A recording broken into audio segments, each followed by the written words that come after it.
သိညာအကြနေ့ညဥ်ရံဓမ္မသဘင်အခမ်းအနားဝယ်ရန်ကုန်တိုင်းဒေသကြီးအင်းစိန်မြို့နယ်ဦးလှအောင်ဒေါ်ခင်မေကြီးတို့အားရည်စူး၍မောင်ချမ်းမြေ့အောင်နှင့်ဦးအောင်လွင်အောင်ဒေါ်အိန္ဒရာအောင်သားမောင်အောင်စီဖြိုသမီးမချောတိရိလွင်မိသားစုတို့၏အမတဒါနဓမ္မဒါနအဖြစ်ဖြင့်ဟောကြားအပ်သောမြတ်ဗုဒ္ဓ၏သမ္မာသမ္ဗုဒ္ဓဂုဏ်တော်တရားဒေသနာတော်ဒီကနေ့ညဓမ္မသဘင်ခန္ဓာကိုရွှေဘုန်းတော်သခင်ရှင်တော်မြတ်ဖရာ၏မဟာကရုဏာဂုဏ်ကိုအာယုပြုကာတိကျုဖွဲ့ဆိုအပ်သောဝန္ဒနာပနာမအာတိတဂါထာကိုရွတ်ဆိုပူဇော်ခြင်းဖြင့်စတင်ကြရအောင်ယောကပ္ပကောတိဟိပိအပမေယံကာလံကရွန်တောတိဒုက္ခရာနိခေရံကတောလောကဟိတယာနာထောနမောမာကာရုဏိကတတတ္တယောနာထောဝိနိယမြာစွာတတ္တဝါဤချမ်းသာစီးပွားလိုလားတောင်းတဂုံပေါင်းခါသဖြင့်နာထမြညာခြင်းရှင်တော်မြတ်ဖရာသည်ကပ္ပကောတိဟိပိဂရေကဘာအရေးအတွက်သင်္ချာတို့ဖြင့်တော်လဲအဘယ်မေယံရေးအတွက်တိုင်းတာဖော်ပြခြင်းငါမစွမ်းနိုင်ပါသောကာလံလေးအသင်ချေသိမ့်နေကဘာရှိကြသောကာလပတ်လုံးလောကဟိတယတတ္တလောကဤအကျိုးစီးပွားအလုံးငါအတိဒုက္ခရာနိဥစ္စာအသက်ချေလက်အင်္ဂါမေတ္တာကြီးမာသမိတာနှင့်တထာဇနီဆွန်ခြင်းကြီးဟုကျတိထဝေငါးသွဲအစုအလုံးခဲရင်တော်မူတော်ကိုကရွန်တော်ဖျားဖြစ်ရန်ဤတန်ကြိုးကုတ်အာထုတ်တော်မူရသည်ဖြစ်၍ခေရန်လက်ချေမျက်လုံးအသက်ဆုံးလျက်နှလုံးစိတ်ဝံကိုရောဤပင်မညင်းတို့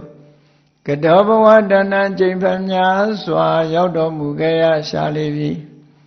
မဟာကရုဏီကတတတဝါမြတ်ရင်ဝေသားကဲ့သို့တနာချစ်ကေမဟာကရုဏာရှင်ဖြစ်တော်မူသောတာသနာတတဝိနည်းများစွာတတဝါဤချမ်းသာစီးပွားလိုလားတောင်းတဂုံပေါင်းခါသဖြင့်နာထမြညာထိုရှင်တော်မြတ်ဖရာအားနမောယုတိပြောင်းပြောမှန်ကိုလျော်၍ကရောယုကျိုးရှိခိုးခြင်းသည်အထုဘဝတုစင်စစ်မသွေဖြစ်ပါစေတည်း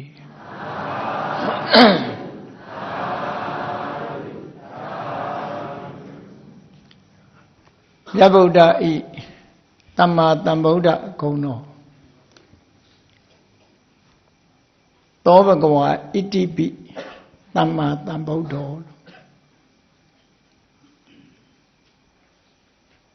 လောကမှာတရားတွေအလုံးထဲမှာသီလအားဖြင့်သမာဓိအားဖြင့်ပညာအားဖြင့်အမြင့်မြတ်ဆုံးလို့ဆိုရတဲ့ပုဂ္ဂိုလ်ဗုဒ္ဓဆိုတဲ့ပုဂ္ဂိုလ်ရဲ့အရည်ချင်းတွေကိုတလောကလုံးကအတိမတ်ပြုထားတဲ့ထင်ပဲအရဟံဆိုတဲ့ဂုဏ်တော်ပြီးတဲ့နောက်မှာသမ္မာသမ္ဗုဒ္ဓဆိုတဲ့ဂုဏ်တော်ကိုဖော်ပြထားတာဖြစ်ပါတယ်ဘုရားဘာသာဝင်သူတော်စင်တွေနေ့စဉ်နဲ့အမျှရှိခိုးနေကြတဲ့နမောတတ္တဆိုတဲ့ထဲမှာလဲနမောတတ္တဘဂဝတောအရဟတောသမ္မာသမ္ဗုဒ္ဓတ္တလို့ဆိုပြီးတော့မြတ်စွာဘုရားရဲ့ဂုဏ်တော်ကိုထုတ်ပေါ်ပြီးတော့ရှိခိုးကြတာကြည်နူးအားရတဲ့စိတ်ဓာတ်နဲ့မြတ်စွာဘုရားရဲ့ဂုဏ်တွေကိုထုတ်ဖော်ကြတာဖြစ်တယ်ဘုရားဂုဏ်တော်တွေကိုသိရှိနားလည်ဖို့ဆိုတာဟာတရားတရားရှိုံနဲ့မဖြစ်နိုင်ဘူးပညာရှိတဲ့ပုဂ္ဂိုလ်ကမှမြတ်စွာဘုရားရဲ့ဂုဏ်ရည်ချင်းတွေကိုအကုန်သိနိုင်စွမ်းရှိတယ်ပေါ့ဒါကြောင့်မို့ဘုရားဘာသာတွေဟာပညာအရည်ချင်းတိုးတက်လာအောင် ကြိုးစားကြရတာယုံကြည်မှုတရားတက်နဲ့တော့အလုံးမဖြစ်ဘူးအသိပညာတိုးတက်အောင်ကြိုးစားကြရတာကြိုးစားတဲ့အခါမှာမြတ်စွာဘုရားသခင်ကိုရောမြတ်မှာအခုလိုဂုဏ်ကြီးတွေနဲ့ပြည့်စုံတယ်သို့မဟုတ်ဒီလိုဂုဏ်ကြီးတွေရှိတဲ့ပုဂ္ဂိုလ်မှသာလောကမှာအာကိုးတိုက်တဲ့ပုဂ္ဂိုလ်အစစ်ဖြစ်တယ်လို့ဆိုတာခံယူလာကြရမှာဖြစ်တယ်အဲ့ဒါလို့မဟုတ်လို့ရှိရင်သူကလည်းဖရာငါကလည်းဖရာလောကမှာဖရာဆိုတဲ့ပုဂ္ဂိုလ်တွေကလည်းပဲအရှုရှုဖရာမှန်သမျှရဲ့နောက်ကလည်းနောက်လိုက်နောက်ပါတွေကရှိကြတာနောက်လိုက်နောက်ပါရှိသည့်အတွက်ကြောင့်ဖရာအစစ်မှန်ဆိုတာဘယ်လိုအည်ချင်းတွေနဲ့ရှိမှဘယ်လိုအည်ချင်းပြည့်မှဖရာအစစ်မှန်ဖြစ်တယ်ဆိုတာစံသတ်မှတ်ထားတာရှိတယ်ပေါ့ဒီနေရာမှာဒီ tourist guide လုပ်နေတဲ့တက္ကတယောက်ကလျှောက်ထားဘူးတယ်သူလျှောက်ထားတာတခြားတော့မဟုတ်နိုင်ငံသားတွေကဗမာပြည်လာတဲ့အခါမှာဗုဒ္ဓဘာသာဝင်မဟုတ်တဲ့နိုင်ငံသားတွေကမိကွန်းထုတ်လေရှိကြတယ်တဲ့ဂေါရမဗုဒ္ဓကသူကိုယ်သူငါဖရာလို့ပြောတာလားသို့မဟုတ်သူကိုယ်သူဖရာလို့ကြေညာတာလားသို့မဟုတ်တစုံတစ်ယောက်ကဖရာဖြစ်ပြီလို့ထုတ်ပြန်ကြေညာပေးတာလားအဲ့တော့ဖရာဆိုတဲ့စံကိုကျွတ်တင်သတ်မှတ်ထားတာရှိသလားဘယ်စံနေရဖရာလို့ခေါ်ရတာလဲလို့ဆိုတဲ့မေးခွန်းကိုမေးလိရှိကြတယ်တဲ့သိကျင်လို့မေးတာလဲပါနိုင်တယ်ပေါ့ဟောလူတိုင်းဟာမိမိတို့ယုံကြည်ကိုးကွယ်ရာဘာသာတရားဆိုတာရှိတာအဲ့တော့သူတို့ဒီလိုမေးတဲ့အခါမှာမဖြေနိုင်ကြဘူးပေါ့လေမဖြေနိုင်ကြဘူးအဲ့တော့မြတ်စွာဘုရားကိုယ်တိုင်ကသူကိုယ်သူဖရာလို့ထုတ်ဖို့ကြေညာတာလားသို့မဟုတ်တစုံတစ်ယောက်ကကိုတော်ဖရာဖြစ်ပြီလို့လာပြီးတော့ပြောလို့ဖရာဖြစ်သွားတာလားလို့ဆိုတဲ့အခါကြတော့နော်မေးမယ်ဆိုလို့ရှိရင်မြတ်စွာဘုရားကိုယ်တိုင်ကသူဖရာဖြစ်သွားပြီဆိုတာကိုထုတ်ဖို့ကြေညာတာဖြစ်တယ်ထုတ်ဖို့ကြေညာတာမြတ်စွာဘုရားကိုတစုံတစ်ယောက်ကနေအရှင်ဘုရားဖရာဖြစ်သွားပါပြီလို့လာပြောလို့ဖရာဆိုတဲ့အဓိပ္ပာယ်ကိုယူတာမဟုတ်ဘူးဒါကတစ်ခုဖရာဆိုတဲ့ပုဂ္ဂိုလ်ရဲ့အရည်ချင်းတွေဟာကြိုတင်သတ်မှတ်ထားတာတွေရှိသလားဆိုတော့ပညာရပ်နဲ့ပတ်သက်လာတဲ့အခါမှာသတ်မှတ်ချက်တွေရှိတယ်လို့ဒီလိုပြောရမှာဖရာဆိုတဲ့ပုဂ္ဂိုလ်ဟာရုပ်လက္ခဏာကြည့်မယ်ဆိုလို့ရှိရင်32ပါးသောယောက်ျားမြတ်လက္ခဏာတွေနဲ့ပြည့်စုံရမယ်ဒါတစ်ခုတရားဓမ္မကိုမြည်သူထံကမှနိခန္ဓာမဟုတ်ဘဲနဲ့ကိုယ်ပိုင်ဉာဏ်ဖြင့်သိတဲ့ပုဂ္ဂိုလ်လည်းဖြစ်ရမယ်အဲ့ဒါလို့သိတယ်ဆိုတဲ့နေရာမှာဓမ္မစကြာတရားထဲမှာကြည့်လေဧဝံတိပရိဝတ္တံဒွါရတာကာရံယထာဘူတံညာဏထတနံသူဝိတုဒ္ဒံဟောတိမြတ်စွာဘုရားကဒီသစ္စာ၄ပါးနဲ့ပတ်သက်သစ္စာ၄ပါးနဲ့ပတ်သက်ပြီးတော့သစ္စာ၄ပါးနဲ့ပတ်သက်ပြီးတိပရိဝတ္တလို့ဆိုတယ်သစ္စာတစ်ပါးတစ်ပါးမှာကိစ္စဉာဏ်ကတဉာဏ်သစ္စာဉာဏ်ကိစ္စဉာဏ်ကတဉာဏ်လို့အသိဉာဏ်၃မျိုးရှိတယ်သစ္စာဉာဏ်ဆိုတာအမှန်တရားဟာဒါပဲဒီတယ်မပေါ်ဘူးဒါတိတိကျကျပြောနိုင်တယ်ပေါ့တိတိကျကျပြောနိုင်အမှန်၄ပါးအရိယပုဂ္ဂိုလ်ဖြစ်ကိုဖြစ်အောင်စွမ်းဆောင်ပေးနိုင်တဲ့သို့မဟုတ်အရိယပုဂ္ဂိုလ်တွေသိရတဲ့အမှန်တရား၄ချက်အရိယသစ္စာ၄မျိုးဆိုတာဒီတယ်လည်းမပိုဘူးဒီတယ်လည်းမလျော့ဘူးဒုက္ခသစ္စာဆိုတာလည်းဒါအကုန်ပဲကျန်တာမရှိဘူး သမုဒိယဆိုတာလဲဒါအကုန်ပဲနိရောဓမဂ္ဂဆိုတာလဲဒါအကုန်ပဲအတိုင်းတာအကန့်အသတ်နဲ့တကွအကျဉ်းချံမရှိသိတာ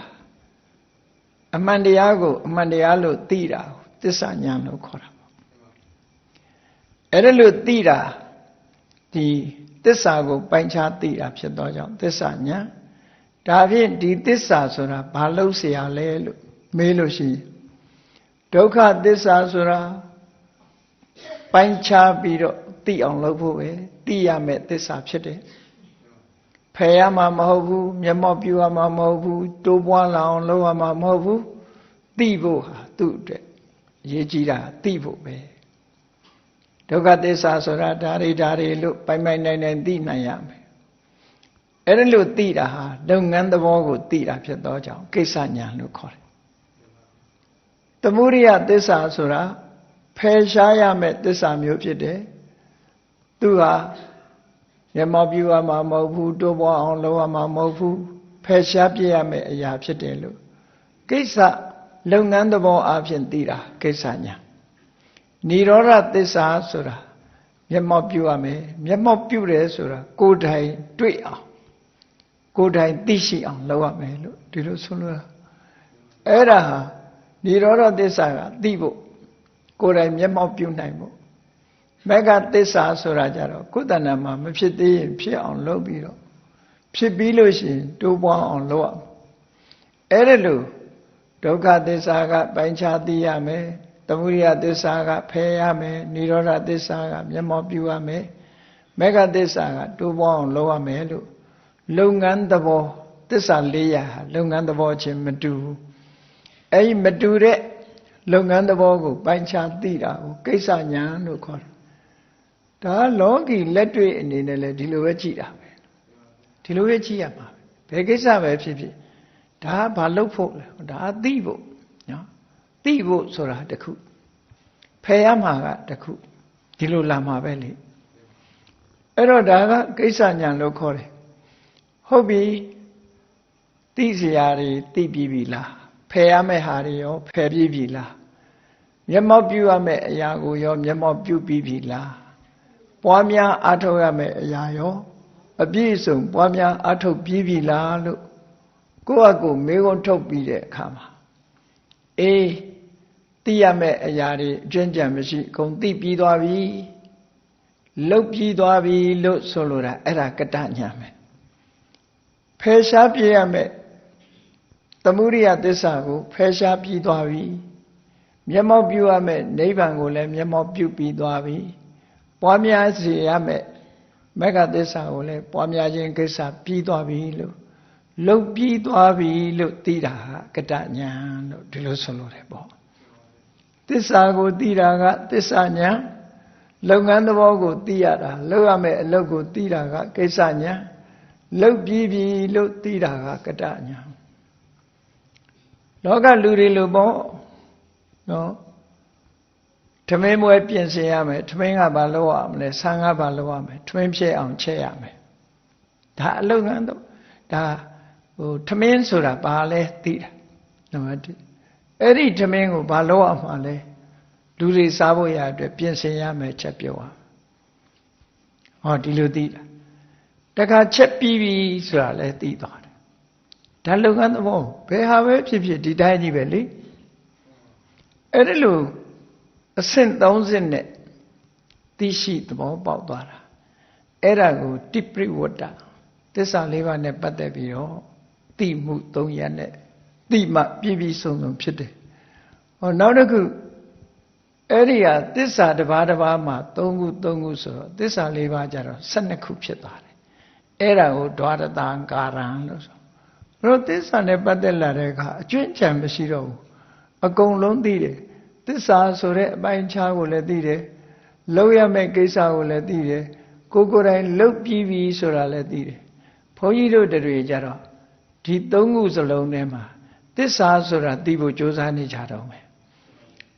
လုပ်ရမယ်ဆိုတာလည်းပြီးစီလုပ်ရမယ်ဆိုတာသင်ထားလို့ရှိရင်သိသွားပြီဒါပေမဲ့လုပ်ပြီးပြီဆိုတာကြတော့မဖြစ်သေးဘူးတန်လန်းကြီးတွေဖြစ်နေသေးတယ်ပေါ့ပြီးလို့မပြီးသေးဘူးပေါ့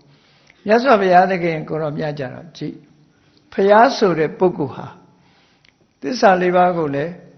သိပြီးသားဖြစ်တယ်ပိုင်းခြားသိတယ်ဘယ်သူမှပြောပြတာမဟုတ်ဘဲနဲ့သိတယ်လုပ်ရမယ့်ကိစ္စကိုလည်းသိတယ်လုပ်ပြီးသားကိုလည်းသိတယ်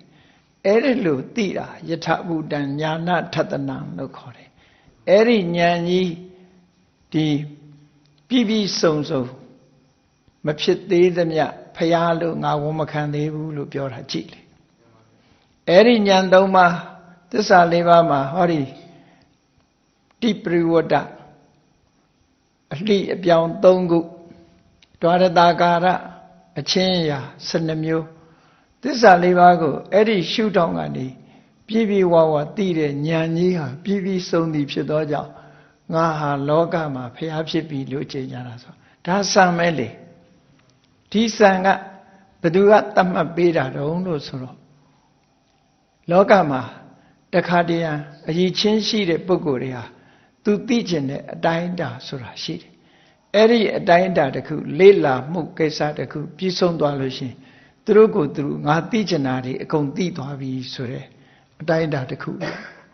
ဟောသိပ္ပံဆရာကြီးတွေလည်းဤတစ်ခုကို research လုပ်နေတဲ့အခါမှာ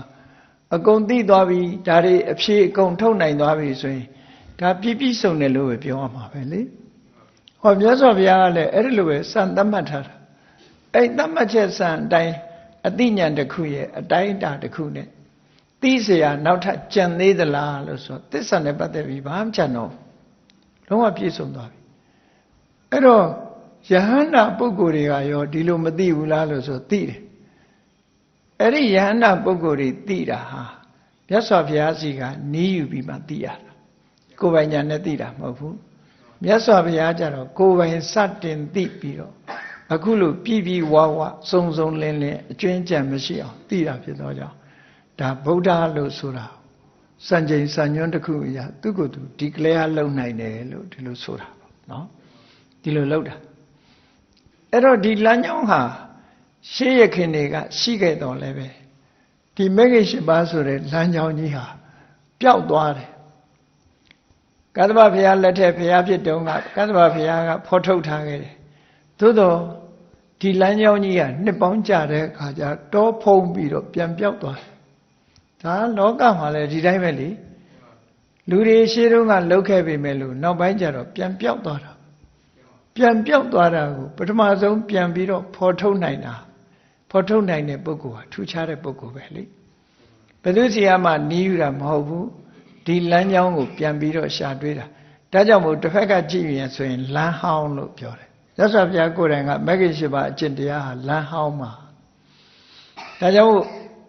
မြတ်စွာဘုရားကအသစ်ဆန်းလောက်တာမဟုတ်ဘူးလမ်းဟောင်းကြီးကိုပြန်ပြီးတော့ဖော်ထုတ်တာဒါကြောင့်မို့ဘုရားသိတာကို discover လို့ဒီလိုသုံးတာနော်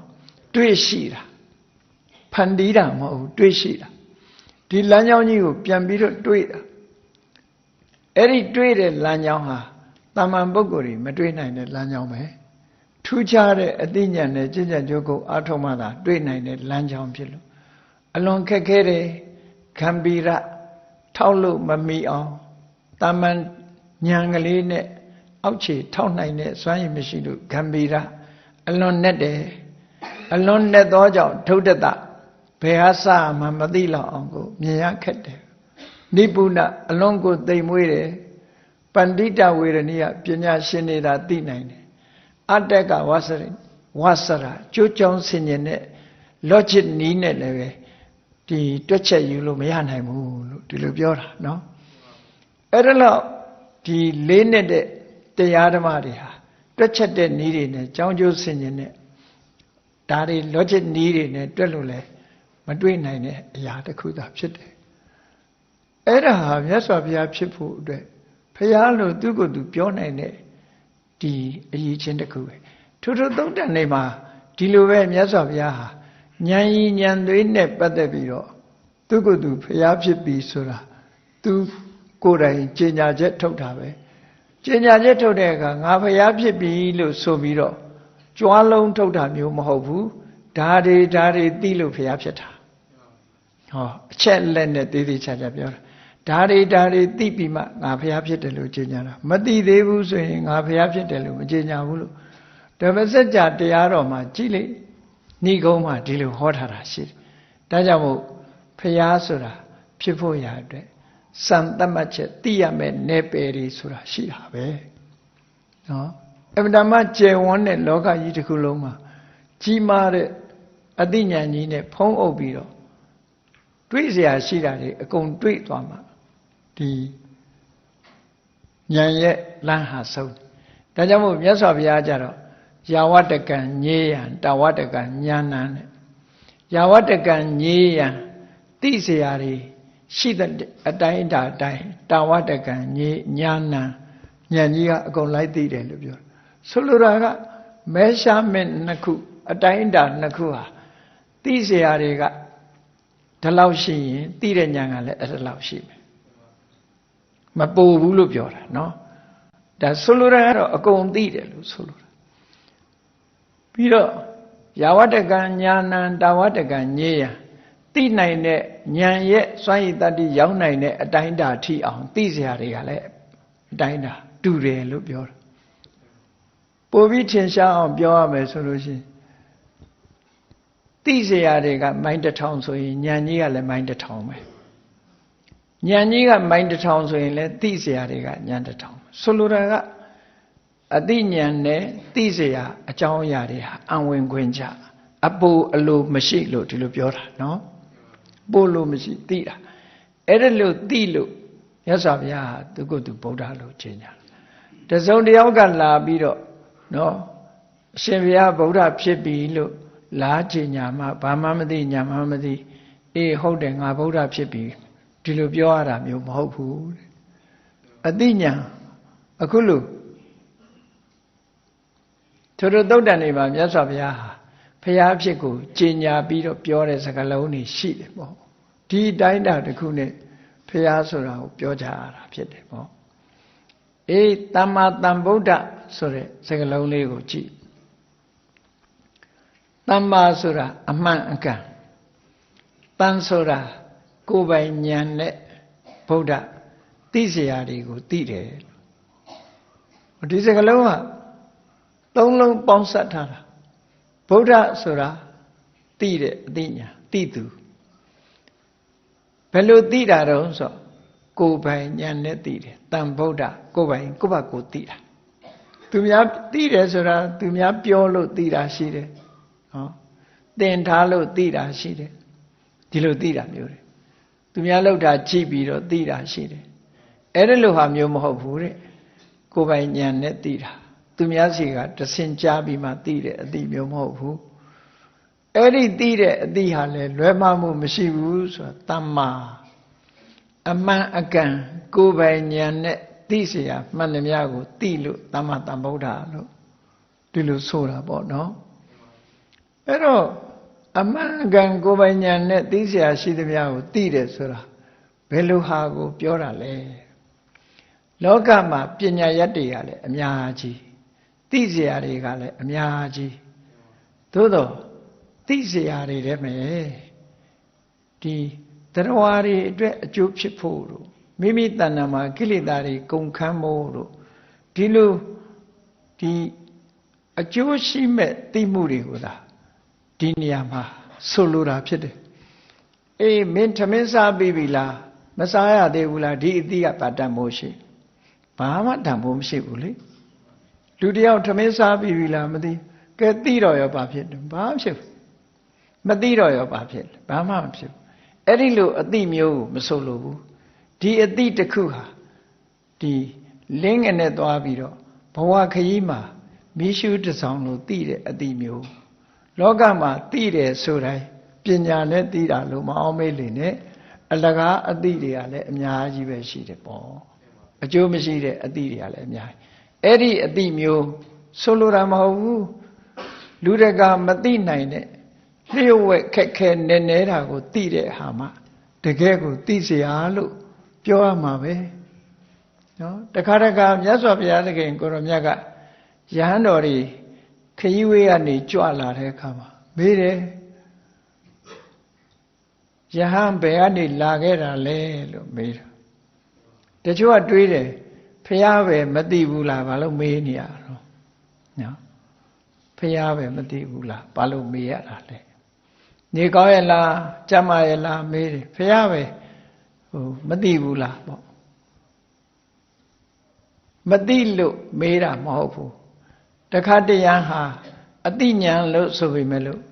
အတိညာဆိုတာအတုံးချမှသိတယ်မျက်စိဆိုတာလည်းမှိတ်ထားရင်မြင်ရတာမဟုတ်ဘူးဉာဏ်ကလည်းစဉ်းစားရမှာဖြစ်တယ်ကဲမျက်စိနှလုံးဖွင့်ပြီးတော့ကြည့်အောင်မျက်စိမှုန်တဲ့လူကသူမြင်နိုင်တဲ့အတိုင်းတာနည်းနည်းလေးပဲရှိတယ်ပြုကျင်တဲ့လောက်ပြုသူမြင်မှတလောက်ပဲမြင်မှာပဲအမြင်ဉာဏ်ကလည်းမတူဘူးလေအဲ့တော့မေးတိုင်းမသိလို့မေးတာတော့ဒီလိုမဟုတ်ဘူးနော်မသိဘူးဆိုတိုင်းကလည်းပဲအရေးပါတယ်မသိမှုဘယ်ကလာတော့ဆိုတာမသိတော့ရောဘာဖြစ်လဲဘာမှမဖြစ်ဘူးဆင်ញင်လိုက်ရင်တော့မြတ်စွာဘုရားမှာအကုန်သိတယ်မဆင်ញင်မဲနေရင်တော့မသိဘူးဒါကဆိုလိုတာကမျက်လုံးကိုအသုံးမချရင်မမြင်ဘူးဒါဟုတ်တယ်လေအသုံးမချဘဲနဲ့မြင်နေလို့ရှိရင်ကြောင်တောင်ကြီးဖြစ်နေမှာပေါ့မိတ်ထားလဲမြင်နေတာမျိုးဖြစ်နေမှာပေါ့အဲ့ဒီနေရာမှာမြတ်စွာဘုရားနဲ့ခစ်ပြိုင်ပုရဏကတ္တဝတို့ဘာတို့ကလဲသူတို့ကလည်းသဗ္ဗညုတဉာဏ်သူတို့မှလည်းရှိတယ်ဆိုပြီးတော့ omnipresent omniscient ဆိုတဲ့အလုံးကိုသိတဲ့ဉာဏ်ကြီးဟာ omnipresent အမြဲတမ်းရှိနေတယ်သူဉာဏ်ကြီးကအမြဲတမ်းရှိဘယ်လောက်ထိအောင်ရှိတယ်ဆိုလို့ရှိရင်သွားနေလဲဒီဉာဏ်ကြီးကရှိနေတယ်နောက်ဆုံးမှအိတ်နေလဲဉာဏ်ကြီးကရှိတယ်မိထွန်းထားတယ်လို့ပေါ့ဉာဏ်ကြီးကလင်းနေတာအမြဲတမ်းရှိနေတယ်ပေါ့သူတို့ကအဲ့ဒါလိုလက်ခံတယ်မြတ်စွာဘုရားကိုအဲ့ဒီလိုပုရဏကတ္တဝါတို့လိုသွားနေရင်ထိုင်နေရင်အိပ်ပျော်နေရင်သဗ္ဗညုတဉာဏ်တော်ကြီးဆိုတာကိုလက်ခံသလားလို့ဆိုတော့မြတ်စွာဘုရားလက်မခံဘူးအဲ့ဒီလိုဉာဏ်မျိုးငါမှမရှိဘူးတဲ့ဟုတ်တယ်လေအိပ်နေတော့သိတဲ့ဉာဏ်မျိုးကတော်တော်ထူးဆန်းတဲ့ဉာဏ်ပဲလေအိပ်နေပါတယ်ဆိုမှဘယ်သိမှာတော့အိပ်နေတော့ကဘယ်သိမှာတော့အဲ့တော့မြတ်စွာဘုရားဝေဖန်ပြတယ်အေးအဲ့ဒါလိုဉာဏ်ကြီးရှိနေတယ်ဆိုလို့ရှိရင်တဲ့ဘာဖြစ်လို့လမ်းမှားတာလဲတဲ့နော်တခါတခါလမ်းမှားတယ်တခါတခါခွေးစိုးနဲ့တွေ့လို့အကြိုက်ခံရတယ်ဒီဉာဏ်ရှိတယ်ဆိုတခါတခါကျတော့ခြေတော့ဆူဆူတယ်ဟောလမ်းမှားသွားတာတကယ်၍သာအကယ်၍သာအဲ့ဒါလိုဉာဏ်ကြီးကမိထွန်းထားသလိုအမြဲတမ်းလင်းနေတဲ့သဗ္ဗညုတဉာဏ်ရှိရင်မှားယွင်းစရာတခုမှမရှိဘူးအဲ့ဒါလိုဝေဖန်ပြဘူးတဲ့မြတ်စွာဘုရားမြတ်စွာဘုရားမှာရှိတဲ့သဗ္ဗညုတဉာဏ်ဆိုဒီမှာဘယ်လိုဟာလဲသိချင်လို့ဉာဏ်ကိုအသုံးချလိုက်တာနဲ့တပြိုင်နက်ရှင်းကနေလင်းကနေအကုန်လုံးအဖြစ်ထုတ်နိုင်တဲ့ဉာဏ်ကိုဆိုလိုတယ်အမြဲတမ်းလင်းချင်းနေတာကိုပြောတာမဟုတ်ဘူးဒါကအလွန်တဘာဝကြတယ်ဓာတ်တောင်မှတအိမ်နဲ့ထည့်ထားပြီးအသုံးမပြုလို့ရှိရင်ဓာတ်ကပြတ်မှမပြတ်တာသူ့ဟာနဲ့သူတဘာဝကြကြအသုံးချပြီဆိုလို့ရှိရင်ဓာတ်ကပြတ်တယ်လေအဲ့တော့အသုံးမချဘဲနဲ့စွမ်းရည်ထက်နေတယ်ဆိုတာဖြစ်မှမဖြစ်နိုင်တာဟုတ်လောကတဘာဝနဲ့စွမ်းရည်ဆိုလိုတာကမြတ်စွာဘုရားရဲ့သဗ္ဗညုတဉာဏ်တော်ကြီးဆိုတာအေးသိချင်လို့ကြည့်လိုက်ပြီဆိုလို့ရှိရင်ပုဂ္ဂိုလ်တူတယောက်ရဲ့အနေထားတွေကိုကြည့်လိုက်တယ်ဒီပုဂ္ဂိုလ်ဟာခုဘာတွေတွေးနေတာလဲဘာကြောင့်ဒါတွေတွေးနေတာလဲသူအတိတ်တုန်းကရောဘာတွေလုပ်ခဲ့တယ်လဲဆိုတာတတိတတန်းကြီးရှုပ်ဝက်ချက်တစ်ခုမှမရှိအောင်အကုန်လုံးမြင်တာနော်သူ့ရဲ့နောက်ကြောင်းရာဇဝင်အကုန်လုံးဒီနေ့စိတ်တွေသဘောထားတွေကဘာဖြစ်လို့သူ့မှာဖြစ်နေရသလဲလူတယောက်ရဲ့စိတ်ကိုဒီ16ချက်16မျိုးခွဲပြီးတော့မြတ်စွာဘုရားတက္ကနာအတွင်းအကုန်သိနိုင်ဟောသဗ္ဗညုတဉာဏ်တော်ကြီးနဲ့ကြည့်လိုက်လို့ရှိရင်ဓမ္မရဲ့တတ္တိတွေသိရမယ့်တရားတွေအကုန်လုံးဘုရားမှာစုပ်ပိတ်ထားလို့မသိဘူးခေါင်းကုပ်ပြီးစဉ်းစားရတယ်ဆိုတာမရှိဘူးသိကျင်လို့ကြည့်လိုက်တာနဲ့တပြိုင်တည်းအကုန်လုံးဉာဏ်တော်ရဲ့ရှေ့မှာရောက်လာအဲ့ဒီစွမ်းရည်တတ္တိရှိတဲ့သဗ္ဗညုတဉာဏ်လို့ဒီလိုခေါ်တယ်ဒီလိုမသိတဲ့ပုဂ္ဂိုလ်တွေကမြန်မာနိုင်ငံတောင်မှပဲလေဒီကိုယ်လည်းလေးလည်းမလေးလာဘူးမြတ်စွာဘုရားအကြောင်းလည်းသေးသေးချာချာစာရီဖတ်ထားတာမရှိတော့သဗ္ဗညုတဉာဏ်ဆိုတာရှိသလားဆိုပြီးတော့မေခွန်းထုတ်ပြီးတော့ သဗ္ဗညုတညာမရှိဘူးဆိုပြီးတော့တစ်ချိန်တုန်းကမြန်မာပြည်မှာစာဆောင်တစ်ခုထုတ်ဖူးတယ်ပေါ့နော်နာမည်ကဇောက်ထိုးတဲ့ဟုတ်မှာပဲလေသူကဇောက်ထိုးကြည့်တာကိုတဲ့ကြည့်တာမဟုတ်ဘူးတော့အဲ့ဒါလို့ကိုကဉာဏ်မမီတာကိုဖျားသွားပြီးတော့ပြောတာဖြစ်နေတယ်ပေါ့အကယ်၍ကိုဉာဏ်မီနိုင်မယ်ဆိုလို့ရှိရင်တော့ပြောစရာတခုမှမရှိဘူးလေ့လာဖို့ပဲလိုအပ်တယ်ပေါ့အသိဉာဏ်ဆိုတာဥပမာတခုကြည့်မယ်ဆိုရင်စိတ်ပညာသင်ထားတဲ့ဆရာဝန်တယောက်မြင်တဲ့အမြင်မျိုးကိုတာမန်လူတယောက်ကဘယ်လိုလုပ်မြင်နိုင်ဘူးမမြင်နိုင်ဘူးအဲ့တော့ပညာရက်ဆိုတာသူ့ဟာနဲ့သူရှိတယ်သူ့ဟာနဲ့သူရှိတာကိုမလေးလာပဲနဲ့မဟုတ်ဘူးလို့ပြောလို့လည်းရတာမှမဟုတ်တာကိုလောကကြီးမှာနော်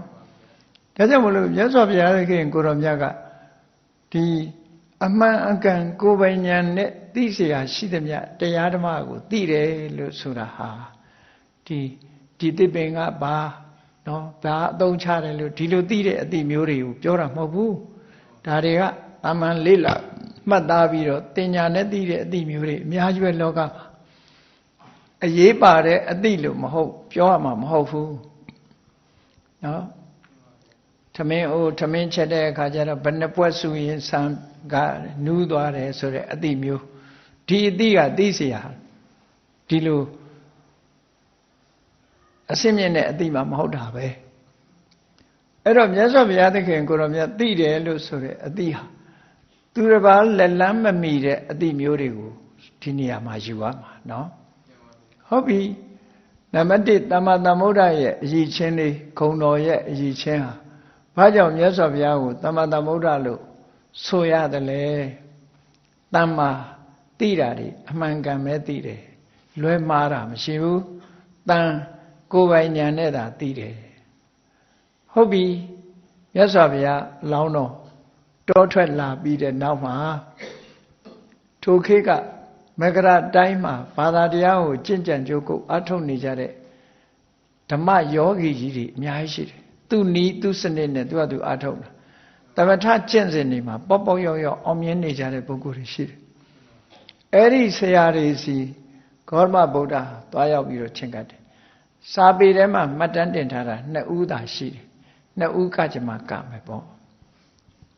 ဘုရားလောင်းအနေနဲ့ချင့်ကပ်လိုက်တဲ့အခါမှာပထမဆုံးဘယ်သူနဲ့တွေ့တုံးဆိုအာလာရဆိုတဲ့ယသိကြီးနဲ့တွေ့တယ်သူ့ရဲ့အမျိုးနွယ်ကကာလမဖြစ်လို့အာလာရကာလမလို့ခေါ်တယ်သူကသမထကျင့်စဉ်ကိုသူကအဆင့်ခွန်ထိအောင်ပေါက်ရောက်ပြီးသားအဆင့်ခွန်ထိအောင်အဆင့်ရှစ်ရှိတာမှာအဲဒီခွန်ထိအောင်သူကပေါက်ရောက်တာဘုရားလောင်းကချင်းကပ်ပြီးတော့မေးတဲ့အခါမှာသူကပြောပြတယ်တကယ်သူတော်ကောင်းကြီးတွေသူတို့မှရှုပ်ဝက်ထားဆိုတာမရှိဘူးဗမာပြည်မှာတော့ဘိန်းတော်စေးလေးတောင်မှရှုပ်ဝက်ထားတယ်ပျောက်ရောဆေးမယ်တွေအကုန်ရွှေ့ဝက်တယ်နော်ဟိုဟာလေးရှုပ်ဝက်ဒါလေးရှုပ်ဝက်နဲ့ကြာတော့တေးရပါသွားရောမရှိတော့ကုန်ပြောက်ကုန်တဲ့ပညာမရှုပ်ဝက်ဘူးကုန်ပြောပြတဲ့အခါကျဘုရားလောင်းရဲ့စိတ်ဓာတ်ကိုကြည့်ဒီအဆင့်နေဟာသူလည်းယုံကြည်ချက်ရှိလို့ကြိုးစားလို့တတိတွေစွမ်းအားတွေတမာရီစွမ်းအားတွေပညာစွမ်းအားတွေကောင်းလို့ရငါမှလည်းပဲဒါမျိုးတွေရှိရင်ရကိုရရမယ်ဟောဒါကြိုးပမ်းအထုတ်တဲ့အာဇာနည်စိတ်ဓာတ်လို့ခေါ်တယ်သူတောင်တတ်သေးတာပဲငါဘာလို့မတတ်ရမလဲငါလည်းလုပ်မယ်ဆိုပြီးကြိုးစားတာဘုရားလောင်းကမကြခင်ပဲတခဏအတွင်းမှာပဲသူရောက်တဲ့အဆင့်ကိုရောက်သွားလက်တွေ့လှုပ်ကြည့်တာလေလှုပ်ကြည့်တော့ရောက်သွားတဲ့အခါကျတော့သူ့ကိုသွားပြောတယ်ဆရာဒီအဆင့်ဒါပဲမဟုတ်လားလို့ဆိုဟာဟုတ်တယ်ဝမ်းသာလိုက်တာနော်သူသိတဲ့အဆင့်ကိုသိတော့လာတို့ဒီယောဂဂိုင်းကြီးကိုနှစ်ဦးပူးတွဲပြီးတော့ဆရာလောက်ကြရအောင်လို့ဖိတ်ခေါ်တယ်သူကဆရာလောက်ကြမယ်သင်္นานပို့ချကြမယ်ဆိုအဲ့ဒီမှာဘုရားလောင်းကသူရှာတာဒါမဟုတ်သေးဘူးဒီတဲ့အစင်းမျက်နှာကိုသူရှာခြင်းသူရှာတာကဘာတော့ဆိုရင်ဒီလူတွေဟာလူဘဝရလာပြီးတဲ့နောက်မှာအိုမင်းရင်းရောခြင်းသေဆုံးခြင်းဆိုတဲ့ဘောင်ကိုဘယ်သူမှကြော်လွှားပြီးတော့မသွားနိုင်ဘူး အဲ့ဒီလိုဖြစ်လာပြီးတဲ့နောက်ရပ်တည်ပြီးတော့ထာဝရခိုင်မြဲတဲ့အရာများရှိသလားလို့ရှာတာပဲသူရှာတာအမတလို့ခေါ်တာမတည်တဲ့ဟာမပြောင်းလဲတဲ့ဓာတ်သဘောတွေရှိသလားလို့လိုက်ရှာမတွေ့ဘူးဒီကျင့်စဉ်ရဲ့လမ်းဆုံးကဗြဟ္မဘုံပဲဗြဟ္မဘုံဆိုတာကဘာပေါင်းများစွာရပ်တည်ပြီးတဲ့အခါသူလည်းသွားအောင်မှာပဲရပ်မနေဘူးမတည်ငြိမ်သေးဘူးဆိုတာသိတယ်ဒါကြောင့်မို့လက်မခံတော့ဘူးနောက်ဆရာတဦးစီသွားတယ်ဥဒကရာမဗုဒ္ဓအဲ့ဒီအချိန်မှာရာမဆိုတဲ့ဆရာကြီးကမရှိဘူးသူတပည့်လက်ထောက်တပည့်ကြံရစ်တယ်ရာမဆိုတဲ့ဆရာကြီးက80 ထိအောင်ပေါက်သွားပြီသားသူကဒါပေမဲ့သူမရှိဘူးဘုရားလောင်းရောက်သွားတဲ့အခါကျတော့နီးစနစ်ပဲကျန်တော့တယ်ဥဒကစီချင်းကပ်ပြီးတော့မေးတဲ့အခါကျတော့ရာမဆရာကြီးရဲ့ပေါက်ရောက်မှု80ဟောပြောတယ်သူကဟောပြောလိုက်တဲ့အခါကျတော့ဘုရားလောင်းကခုနလိုပဲစဉ်းစားတယ်အေးရာမဆရာကြီးတာတတ္တဝီရိယတတိတမာတိပညာတွေရှိတာမဟုတ်ဘူးငါမှလည်းရှိတယ်ငါဟာတွေအစွမ်းမြင့်ပြီးတော့ငါစ조사မယ်ငါစ조사ရင်သူတို့လိုရလာမှာပဲဆိုပြီးအထုတ်တယ်မကြခင်မဲ့ရာမဆရာကြီးအဆင့်80ရောက်သွားတယ်ရောက်တော့သူတပည့်လက်ထောက်တပည့်ကြီးစီသွားပြီးတော့ဥဒကစီသွားပြောတဲ့အခါကျဥဒကကဝန္တာနုံတို့သူတော့မရောက်သေးဘူးအဲ့ဒီအဆင့်ကျင့်နှုံးပဲရှိသေးတယ်ဝန္တာလုံးအားကြီးလို့အရှင်ဘုရားဒီခိုင်းကြီးကိုဆရာလုပ်ပါခေါင်းဆောင်ပါသူဆရာရာမအဆင့်ကိုအရှင်ရောက်နေပြီဆိုပြီးတော့ဝန္တာအာရသူ့ကိုဖိတ်ခေါ်ပြီးတပည့်ခံအဲ့ဒီမှာလည်းပဲခုနကအမတတ်ဓာတ်ဆိုတာကိုမရနိုင်သေးဘူး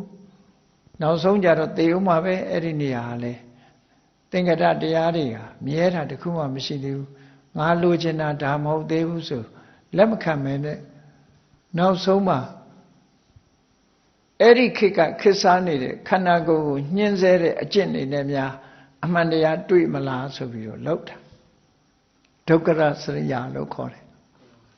ဒုက္ခစရိယာမဟုတ်ဘူးဒုက္ခရစရိယာဒုက္ခရဆိုတာလုံနိုင်ဖို့အမတန်ခက်တဲ့စရိယာအကျင့်တာမန်ပုဂ္ဂိုလ်တွေဟာစိတ်ပြတ်သွားမယ်ဒုက္ခမခံနိုင်ဘူးအဲ့ဒီအကျင့်ကိုကျင့်တာ6 နှစ်နိဗ္ဗာန်ကအဲ့ဒီအကျင့်ကိုကျင့်တာလူတစ်ကိုယ်လုံးရုပ်ပြည့်စင်းမြဲဖြစ်ပြီးတော့ပိန်ချုံသွားသည့်ထီအောင်ကျင့်တယ်သို့တော့သူလိုချင်တဲ့လမ်းကြောင်းမပေါ်လာဘူးရှားမတွေ့ဘူးအဲ့တော့ဆိုလိုတာကဘုရားလောင်းဟာရှေ့ပိုင်းမှာဆရာတင်တယ်တင်ပေမဲ့လို့အဲ့ဒီဆရာတွေကသူလိုချင်တဲ့လမ်းကိုမပြနိုင်ကြဘူးနောက်ပိုင်းရောက်တဲ့အခါကျတော့သူစဉ်းစားလာတယ်တိယအညောမဲ့ကောဘောရာယငါသိကျင်တဲ့အသိဉာဏ်ရဖို့ရအတွက်ကဒီလမ်းကသွားလို့တော့မတွေ့ဘူးနောက်တလမ်းဖြစ်လိမ့်မယ်ဆိုပြီးတော့ဝိပဿနာကျင့်စဉ်မဲ့ဥတည်တဲ့သမထလမ်းကြောင်းကိုရှာတွေ့သွားတယ်စဉ်းစားမိသွားတယ်ပေါ့စဉ်းစားမိသွားတဲ့အခါကျတော့ခန္ဓာကိုယ်ကကျမ်းမာရေးလွန်ထိခိုက်သွားပြီဒါကြောင့်မို့လို့အစာပြန်စားမယ်အစာပြန်စားတယ်အဲ့ဒီအချိန်မှာပင်စဝဂ္ဂီတွေအနာနာမှာရှိနေကြတယ်အစာလဲပြန်စားရောပင်စဝဂ္ဂီတွေကစိတ်ပြက်ပြီးတော့နေတော့ထွက်သွားကြနော်အစာမရေစာဖြတ်ပြီးတော့ကျင့်တဲ့အကျင့်ကိုအာဇာနည်လို့သတ်မှတ်တာအစာရေစာလဲပြန်စားရောပင်စဝဂ္ဂီတွေကဟာဂေါရမယဟန်ဟာအကျင့်တွေလျှော့လိုက်ပြီးတို့မျောလင်းချက်ကြီးနဲ့စောင့်နေလို့အပိုပဲဆိုပြီးတော့မိဂရာကိုဗာရာဏသီဘက်ကိုထွက်သွားကြတာ18ယူဇနာဝေးတဲ့ဘက်အဲ့ဒီအချိန်မှာဖះလောင်းဟာတူးတဲ့ပဲကြံရစ်တယ်သူ့လမ်းကြောင်းကိုယ်ပိုင်လမ်းကြောင်းနဲ့ကိုယ်ပိုင်နီးစနစ်ကိုယူပြီးတော့ကျင့်လိုက်တဲ့အခါကျတော့မှဟောဝိပဿနာကျင့်စဉ်တစ်ခုကိုတွေ့သွားတယ်ဒီမသေးဘူးဆိုတဲ့အမတ္တဓာတ်တွေ့ဖို့ရာအတွက်ဖြစ်ပြီးတော့ပြက်နေတဲ့အရာတွေကိုရှုမှတ်ပွားများပြီးအဲ့ဓာတွေကိုကြော်ကျင်လို့ရှိရင်ဘယ်အရာမှမမြဲဘူးဆိုတဲ့အသိသည်သာဝရမြဲတယ်ဆိုတာကိုတွေ့ဖို့အတွက်မှန်ကန်တဲ့လမ်းကြောင်းတစ်ခုဖြစ်တယ်လို့ခံယူချက်ထားပြီးတော့ကျင့်လိုက်တဲ့အခါနောက်ဆုံးမှာဒါတွေလဲကြော်သွားရောသင်္ကတတရားတွေကိုကြော်သွားလိုက်တဲ့အခါအသင်္ကတဆိုတဲ့အမတ္တဓာတ်ကိုသွားတွေ့တယ်အဲ့ဒီမှာဖះငါလိုချင်တဲ့အဆင့်ကိုရောက်ပြီဆိုပြီးတော့သူကသူဖះလို့ကြေညာတော့တာဒီလိုပြောတာနော်ဒါအဆင့်တစ်ခုဆိုတာရှိတယ်လေသတ်မှတ်ထားတာဒါကြောင့်မို့လို့သ သမ္မာသမ္ဗုဒ္ဓအမှန်ကန်သိပြီကိုယ်ပိုင်ဉာဏ်နဲ့သိတယ်ကိုယ်ပိုင်ဉာဏ်နဲ့သိအောင်ကြိုးစားအားထုတ်တယ်ဟုတ်ပြီသိစရာတွေကိုအကျဉ်းချုပ်ပြီးတော့ပြောမယ်ဆိုလို့ရှိရင်ဒီသိစရာတွေဟာအတ္တမထူးကဲတဲ့ဉာဏ်နဲ့မှသိနိုင်တယ်တာမန်ပညာဆိုတာလေးနဲ့မသိနိုင်ဘူးတဲ့အဲ့ဒါကြောင့်မို့လို့အဘိညာယထူးခြားတဲ့ဉာဏ်တွေနဲ့မှသိနိုင်တယ်လူတွေရဲ့သဘာဝလူတွေရထားတဲ့တဏ္ဍာမှာရှိတဲ့သဘာဝတရားတွေဒါတွေကိုအသေးစိတ်သိတယ်ဘာကြောင့်ဖြစ်တယ်ဆိုတာသိတယ်ဘယ်မှာချုပ်ငိမ့်သွားမယ်ဆိုတာသိတယ်ဒီလိုချုပ်ငိမ့်အောင်ဘာလုပ်ရမယ်ဆိုတာသိတယ်အဲ့ဒီလိုသိလာတော့မြတ်စွာဘုရားကတရားတွေကိုသိရင်ရှုထောင့်၄မျိုးကအမြဲတမ်းသိတယ်ရှုထောင့်၄မျိုးဆိုဒီမှာပိုင်းခြား၍သိရမယ်တရားကတစ်ခုဖယ်ရှားပြရမယ်တရားကတစ်ခုမျက်မှောက်ပြုရမယ်တရားကတစ်ခုတိုးပွားအောင်လုပ်ရမယ်တရားကတစ်ခုလို့သူ့အလုံးနဲ့သူ့ဟာသူတရားဆိုတာအကုန်လုံးဖယ်ရမှာလည်းမဟုတ်ဘူးအကုန်လုံးမျက်မှောက်ပြုရမှာလည်းမဟုတ်ဘူးဒါကြောင့်မို့ပိုင်းပိုင်းခြားခြားသူ့ဟာသူကွဲကွဲပြားပြားသိတာပရိညေယဆိုတာပိုင်းခြားသိရမယ်တရားနော်ပါဟတ္တဗဆိုတာဖယ်ရှားရမယ်တရားသစ္စိကတ္တဗဆိုတာမျက်မှောက်ကိုယ်တိုင်တွေ့ရှိရမယ်တရားဘာဝေတ္တဗဆိုတာကိုယ်တဏ္ဍမှာဖြစ်ပြီးတော့တိုးပွားလာအောင်လုပ်ရမယ်တရားလို့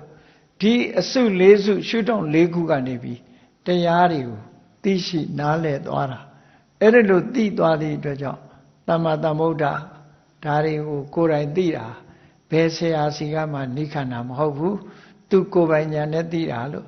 ဓမ္မစကြာတရားဟောတဲ့အခါမှာမြတ်စွာဘုရားကလေပုပ္ပေအနာနုတုတေတုဓမ္မေတုနော်ဘယ်တော့မှဘသူစီကမှမကြားခဲ့ဘူးတဲ့တရားတွေပေါ်မှာစက္ခုံဥဒ္ဒပါတိအမြင်မျက်စိတွေဖြစ်လာတယ်ဒီလိုဆိုလိုတာညာဏဥဒ္ဒပါတိ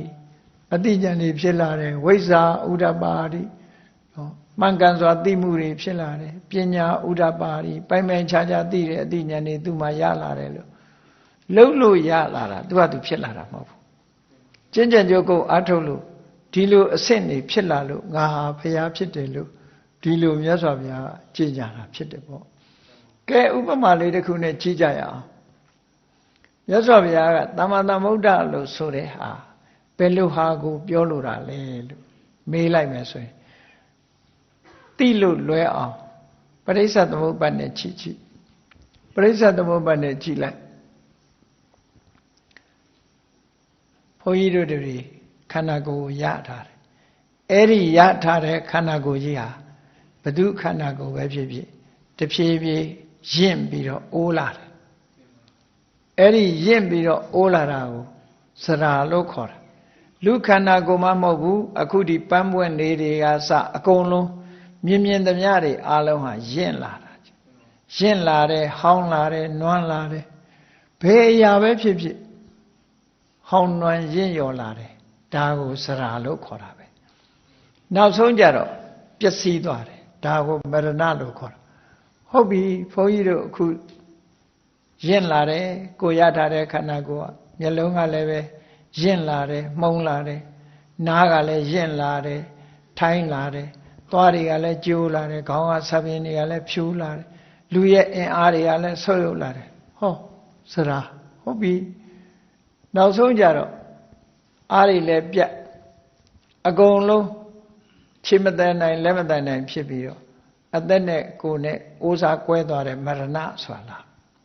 ဒါဖြင့်ဒီစရာနဲ့မရဏဟာကအခုလို့ဆိုတာဘုန်းကြီးတို့တွေစရာမရဏရဲ့သဘောကိုသိသွားပြီအခုဒီဟာပိုင်းခြားပြီးတော့သိတယ်အေးဟုတ်တယ်ငါမှစရာရှိတယ်ငါမှမရဏတရားလည်းဖြစ်လာလိမ့်မယ်သိခြင်းသဘောတရားလည်းငါမှရှိတယ်ဒီနှစ်ခုဟာသိเสียအနေနဲ့အခုသိလိုက်ပြီဟောဒါသိမှုကိုပရိညေယလို့ခေါ်တယ်ပိုင်းပိုင်းခြားခြားသိတာလက်ခံလိုက်ပြီဟုတ်တယ်ရှိတယ်ဒါဖြင့်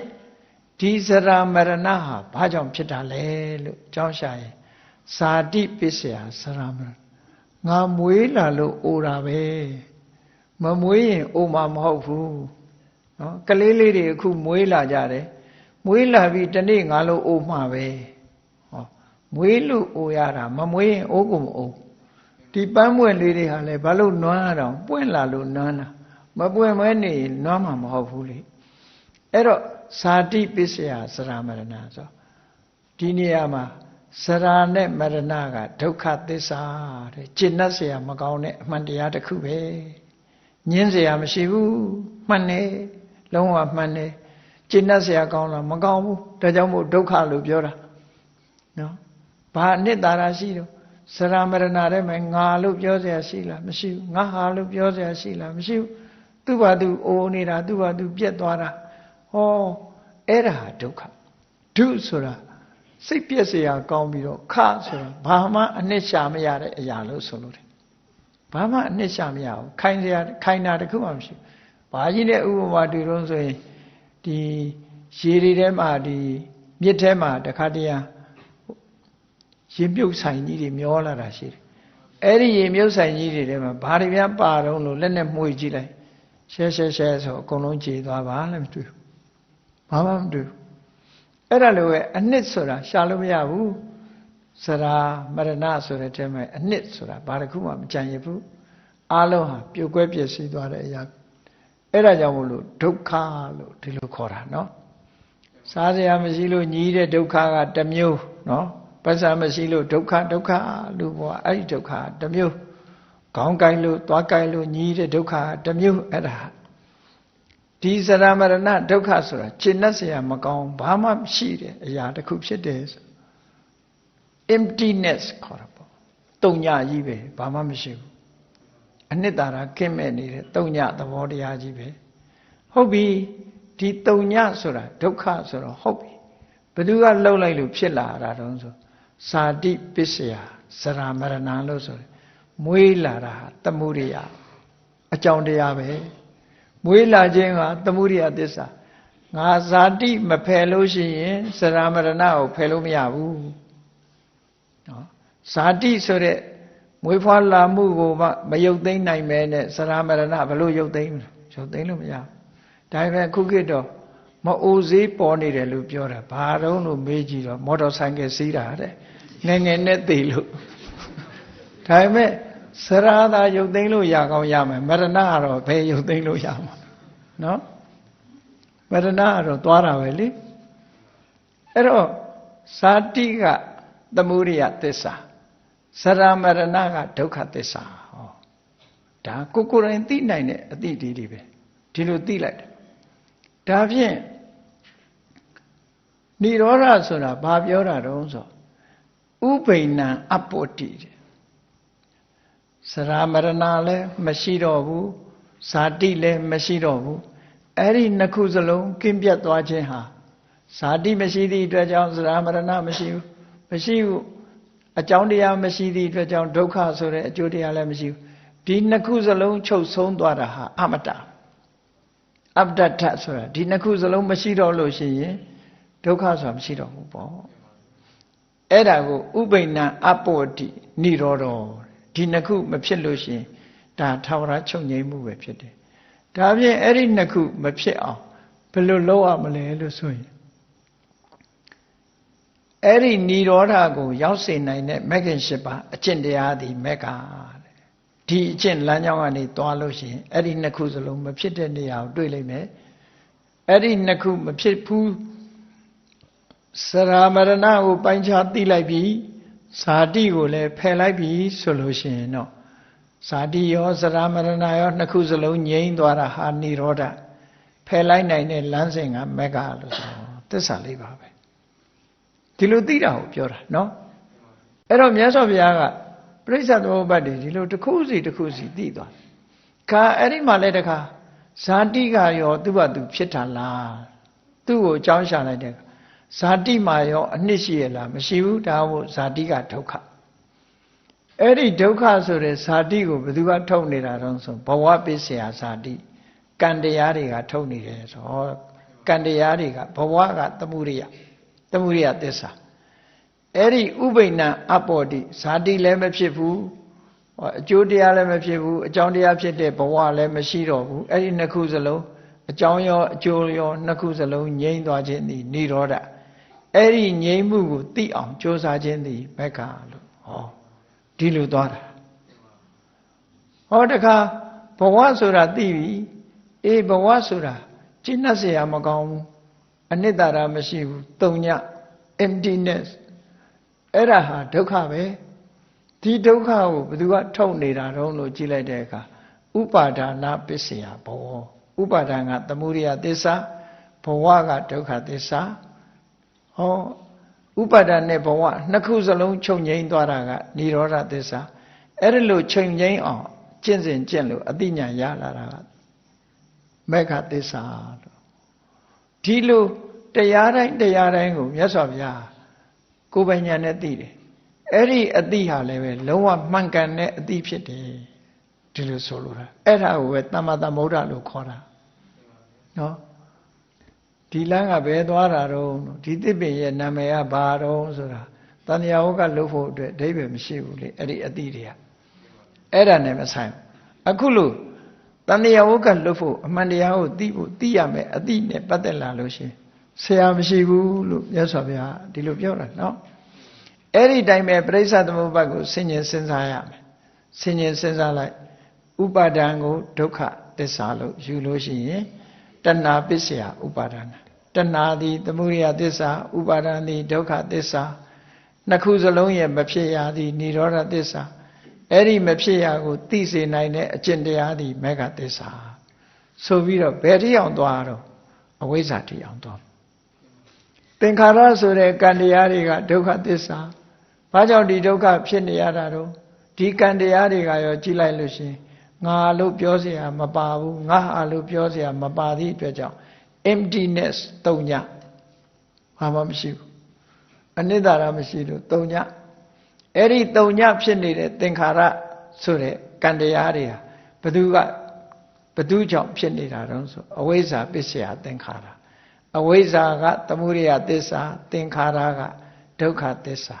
အဲ့ဒီနှစ်ခုလုံးမဖြစ်မှုကនិရောဓသစ္စာအဲ့ဒီမဖြစ်အောင်မဖြစ်ခြင်းကိုမဖြစ်တာကိုသိနိုင်တဲ့အသိဉာဏ်ကဘာမေဃသစ္စာလို့ဟောပရိစ္ဆေသမုပ္ပါဒ်တစ်ခုလုံးဒီလိုတစ်ခုစီစဉ်းစားဆင်ញင်သုံးသပ်ပြီးတော့မြတ်စွာဘုရားတရားခတ်သိမ်းကိုသိတယ်ဆိုတာအဲ့ဒါကိုပြောတာနော်အာယရဏနဲ့ပတ်သက်ပြီးအနည်းငယ်လေးလမ်းကြောင်းပြောရမယ်ဆိုလို့ရှိရင်အာယတနာဆိုတာမျက်စိနားနာလျှာကာယမနဘုန်းကြီးတို့တဏ္ဍမှာရှိတယ်မျက်စိနားနာလျှာကာယမနဆိုတဲ့အတွင်းအာယရဏက6ခုအစင်းအတန်အနတ်အရသာအထိတွေဓမ္မဆိုတာအပြင်အာယရဏ6ခုအလုံး12ခုအဲ့ဒီ12ခုတစ်ခုချင်းစဉ်းစား7ခုဆိုတဲ့မျက်စိဒီဒုက္ခသစ္စာဘာဖြစ်လို့ဒုက္ခလို့ပြောတာလဲလို့ဆိုရင်ကျင့်တတ်เสียမကောင်းဘူးမျက်စိဆိုတာလူကိုလည်းဒုက္ခပေးတယ်ငါလို့တွေးเสียထဲထဲမှာမရှိဘူးငါဟာဆိုတာလည်းမရှိဘူးသဘာဝတရားတက်တက်မြတ်တာဖြစ်တော့ကြောင့် emptiness ဘုံတုံညဒါကြောင့်မလို့ဒုက္ခအဲ့ဒီမျက်စိဆိုတဲ့ဒုက္ခဘာကြောင့်ဖြစ်လာတာတုံးဆိုအတိတ်ဘဝကလိုချင်တဲ့တဏှာကြောင့်ဖြစ်လာတာအတိတ်ဘဝကကံနဲ့တွဲဖက်လာတဲ့တဏှာသည်သမုဒိယသစ္စာအဲ့ဒီတဏှာနဲ့မျက်စိဒီနှစ်ခုလုံးရဲ့လုံးဝချုပ်ငြိမ်းသွားတာကនិရောဓသစ္စာဥပိ္ပဏအပ္ပတ္တိနှစ်ခုစလုံးချုပ်ငြိမ်းသွားတာនិရောဓသစ္စာအဲ့ဒီချုပ်ငြိမ်းမှုကိုရောက်စေနိုင်တဲ့မဂ္ဂင်၈ပါးအကျင့်တရားသည်မေဃသစ္စာဟောမျက်စိလေးနဲ့ပတ်သက်ပြီးတော့သစ္စာ၄ပါးပတ်သက်ပြီးဒီလိုခွဲတာနားနဲ့လည်းထို့တူပဲနှာခေါင်းနဲ့လည်းထို့တူပဲဆိုလိုတာကအကြောင်းနဲ့အကျိုးဒါကိုဆင်ញင်သုံးသပ်တာပဲအဲ့ဒီလိုသိတဲ့အတိတွေကိုသိလို့မြတ်စွာဘုရားကိုသမ္မာသမ္ဗုဒ္ဓောအမှန်အကန်ကိုယ်ပိုင်ဉာဏ်ဖြင့်တရားဓမ္မမှန်သမျှကိုသိတော်မူတတ်တယ်လို့ဆိုတဲ့ဂုဏ်ကြီးနဲ့မြတ်စွာဘုရားကိုချီးမွမ်းချီးကျူးကြရတာဖြစ်တယ်အဲ့ဒီလိုချီးမွမ်းတာဟာတလောကလုံးကအတိမတ်ပြုထားတဲ့ဂုဏ်ကြီးတစ်မျိုးသာလင်ဖြစ်တယ်ပေါ့မြတ်စွာဘုရားကသူ့ကိုယ်သူကြေညာလို့ဒီလိုဂုဏ်ကြီးမျိုးတက်လာတာမဟုတ်ဘူးအလုံးကိုယ်တိုင်ကိုကဣတိပိသောဘဂဝါ သောဘဂဝါဣတိပိအရဟံသောဘဂဝါဣတိပိသမ္မာသမ္ဗုဒ္ဓောဒီလိုသိစရာတွေရှိတာတွေကိုအမှန်ကန်သိတာကိုဘယ်သူကလာစောရကတက်နိုင်တော့ဆိုဘယ်သူကမှစောရကမတက်နိုင်မြတ်စွာဘုရားအတိကိုလာပယ်ဖြတ်နိုင်တဲ့ပုဂ္ဂိုလ်တွေလုံးဝမရှိဘူးအားလုံးကစစ်ဆေးလေ့လာတဲ့ပညာရှိတွေမှန်သမျှဟာမြတ်စွာဘုရားဟောလိုက်တာနဲ့တပြိုင်နက်တပြည့်အဖြစ်ခံယူသွားကြတယ်အားလုံးဟာသူတို့မသိတဲ့အသည့်တွေကိုမြတ်စွာဘုရားထုတ်ဖော်ပြီးတော့တတိမထားမိတဲ့အသည့်တွေကိုထုတ်ဖော်နိုင်တာဖြစ်သောကြောင့်အားလုံးမြတ်စွာဘုရားရဲ့တပည့်တာဝကအဖြစ်ခံယူပြီးတော့လက်ဆုံမိုးရှိခိုးပြီးတော့သွားကြရတယ်ဒါကြောင့်မို့ဘုရားဆိုဒီမှာတမ္မာသမ္ဗုဒ္ဓဂုဏ်တော်နဲ့လည်းပြည့်စုံအောင်မှာဖြစ်တယ်အဲ့ဒါလို့အရေးချင်းနေရှိမှဘုရားဆိုတာဖြစ်တယ်လို့အားလုံးတရားချစ်ခင်သူတော်စင်ပြိဿပေါင်းတို့ဗုဒ္ဓဂုဏ်ကိုအာယုပြုပြီးတော့မိမိတို့ရရှိထားတဲ့ဣတိပိသောဘဂဝါအရဟံသမ္မာသမ္ဗုဒ္ဓောမှာလာတဲ့ဂုဏ်တစ်ခုစီရဲ့အနှစ်သာရကိုသိရှိနားလည်ပြီးတော့တရားတွေတိုးပွားလာအောင်တတိတွေတိုးပွားလာအောင်ပညာတွေတိုးပွားလာအောင်အကျဉ်းချင်းအထက်ထဆင်ញင်သုံးသပ်ခြင်းဖြင့်ဗုဒ္ဓနုတ္တိကမ္မထာကိုကျင့်ကြံကြိုးကုပ်ပွားများအားထုတ်တော်မူနိုင်ကြပါစေကုန်သတည်း